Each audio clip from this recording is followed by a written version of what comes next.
आप देख रहे हैं समाचार एजेंसी ऑफ इंडिया में साइन न्यूज। नमस्कार, आप देख रहे हैं देश की पहली डिजिटल न्यूज एजेंसी समाचार एजेंसी ऑफ इंडिया की साइन न्यूज। इसके धर्म प्रभाग में आपका स्वागत है। अब आपको पितरपक्ष में प्रतिपदा श्राद्ध विधि, कथा व मान्यताओं आदि के बारे में बताते हैं।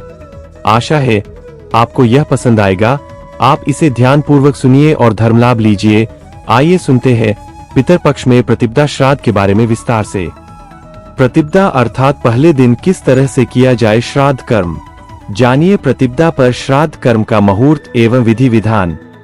आप देख, सुन और पढ़ रहे हैं समाचार एजेंसी ऑफ इंडिया की साइन न्यूज के धर्म प्रभाग में विभिन्न जानकारियों के संबंध में। हिंदू धर्म में पितृपक्ष का विशेष महत्व होता है। पितृपक्ष 7 सितंबर से 21 सितंबर 2025 तक रहेंगे। पितृपक्ष का पहला दिन, जिसे प्रतिपदा तिथि भी कहते हैं, सोमवार 8 सितंबर 2025 को है। इसे परवा या पड़वा श्राद्ध भी कहा जाता है।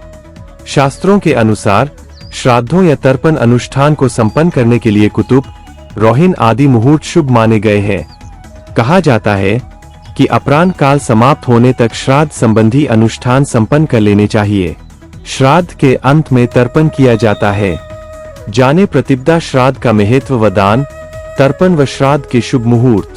पितरपक्ष अगर आप जगत को रोशन करने वाले भगवान भास्कर, भगवान विष्णु जी, देवाधिदेव महादेव, ब्रह्मांड के राजा भगवान शिव एवं भगवान श्री कृष्ण जी की आराधना करते हैं, और अगर आप विष्णु जी, मर्यादा पुरुषोत्तम भगवान श्री राम जी एवं भगवान कृष्ण जी के भक्त हैं, तो कमेंट बॉक्स में जय सूर्य देवा, जय विष्णु देवा, ओम नमः शिवाय, जय श्री कृष्ण, जय श्री राम, हरिओम तत्सत, ओम नमो भगवते वासुदेवाय नमः लिखना न भूलिए। जानिए प्रतिपदा तिथि कब से कब तक रहेगी। 2025 के पितरपक्ष में प्रतिपदा 08 सितंबर को सुबह 5:58 पर आरंभ होगी एवं यह 9 सितंबर 2025 को सुबह 4:36 पर समाप्त होगी। इस दिन कुतुब मुहूर्त अपराह्न 11:48 से 12:36 तक रहेगा। ज्योतिषाचार्यों के अनुसार इस मुहूर्त में पिंडदान और तर्पण करना अत्यंत फलदायी माना गया है। इसके अलावा रोहिणी मुहूर्त अपराह्न 12:36 से अपराह्न 1:24 तक रहेगा। इस समय का प्रयोग भी श्राद्ध के मुख्य कर्मों के लिए शुभ रहता है। प्रतिपदा श्राद्ध का महत्व यह है कि यह पितृपक्ष की शुरुआत का दिन है, इसलिए पूरे विधि विधान और श्रद्धा से किया गया कर्म पूरे पक्ष के पुण्य फल को बढ़ा देता है। अब प्रतिपदा श्राद्ध का महत्व जानते हैं।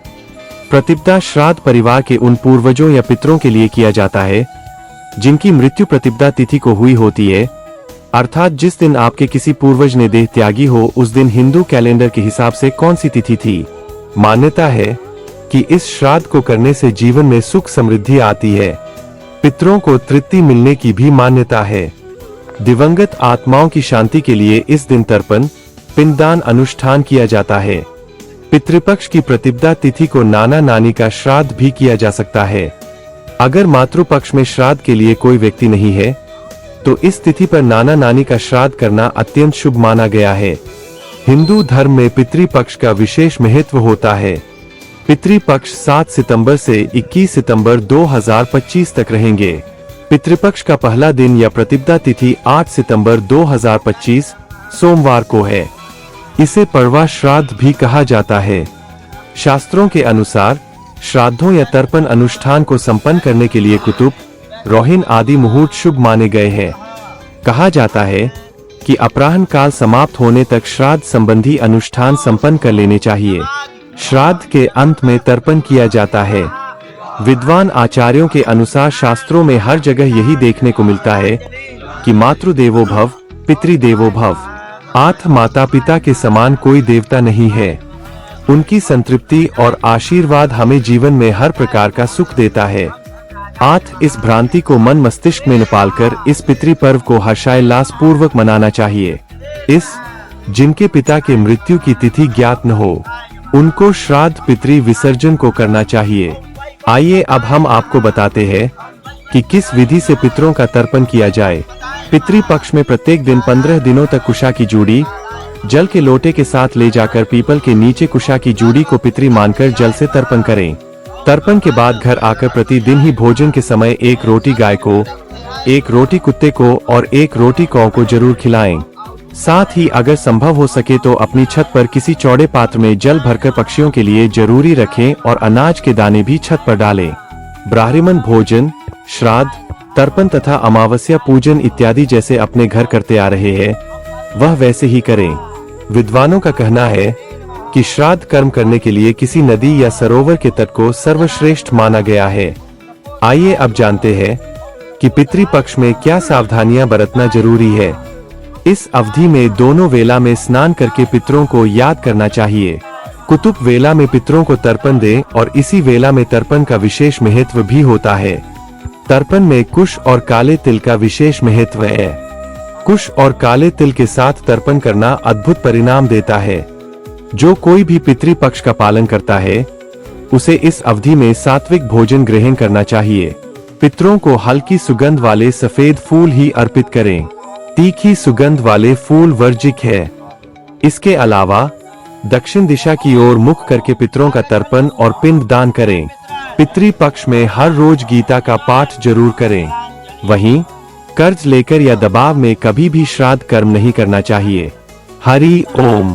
पितरपक्ष अगर आप जगत को रोशन करने वाले भगवान भास्कर, भगवान विष्णु जी, देवाधिदेव महादेव, ब्रह्मांड के राजा भगवान शिव एवं भगवान श्री कृष्ण जी की आराधना करते हैं, और अगर आप विष्णु जी एवं भगवान कृष्ण जी, मर्यादा पुरुषोत्तम भगवान श्री राम जी के भक्त हैं, तो कमेंट बॉक्स में जय सूर्य देवा, जय विष्णु देवा, ओम नमः शिवाय, जय श्री कृष्ण, हरिओम तत्सत, जय श्री राम, ओम नमो भगवते वासुदेवाय नमः लिखना न भूलिए। यहाँ बताए गए उपाय, लाभ, सलाह और कथन आदि सिर्फ मान्यता और जानकारियों पर आधारित है। यहाँ यह बताना जरूरी है कि किसी भी मान्यता या जानकारी की समाचार एजेंसी ऑफ इंडिया के द्वारा पुष्टि नहीं की जाती है। यहाँ दी गई जानकारी में निहित जानकारी विभिन्न माध्यमों, ज्योतिषियों, पंचांग, प्रवचनों, मान्यताओं, धर्म ग्रंथों, दंत कथाओं, किंवदंतियों आदि से संग्रहित की गई है। आपसे अनुरोध है कि इस वीडियो या आलेख को अंतिम सत्य अथवा दावा न माने एवं अपने विवेक का उपयोग करें। समाचार एजेंसी ऑफ इंडिया पूरी तरह से अंधविश्वास के खिलाफ है। किसी भी जानकारी या मान्यता को अमल में लाने से पहले संबंधित विशेषज्ञ से सलाह लें। अगर आपको समाचार एजेंसी ऑफ इंडिया में खबरें आदि पसंद आ रही हो तो आप इसे लाइक, शेयर व सब्सक्राइब अवश्य करें। हम नई जानकारी लेकर फिर हाजिर होंगे, तब तक के लिए इजाजत दीजिए। हरि ओम। समाचार एजेंसी ऑफ इंडिया की साई न्यूज में प्रसारित खबरें, गीत, गजल, भजन आदि पसंद आ रहे हो तो आप इसे लाइक, सब्सक्राइब व शेयर जरूर करें। कमेंट बॉक्स में लिखकर बताएं कि आपको ये कैसे लग रहे हैं। यह भी बताएं कि आप और क्या क्या देखना व सुनना चाहते हैं। फिलहाल समय है आपसे इजाजत लेने का। आप सभी स्वस्थ रहें, मस्त रहें। बोलिए जय विष्णु देवा।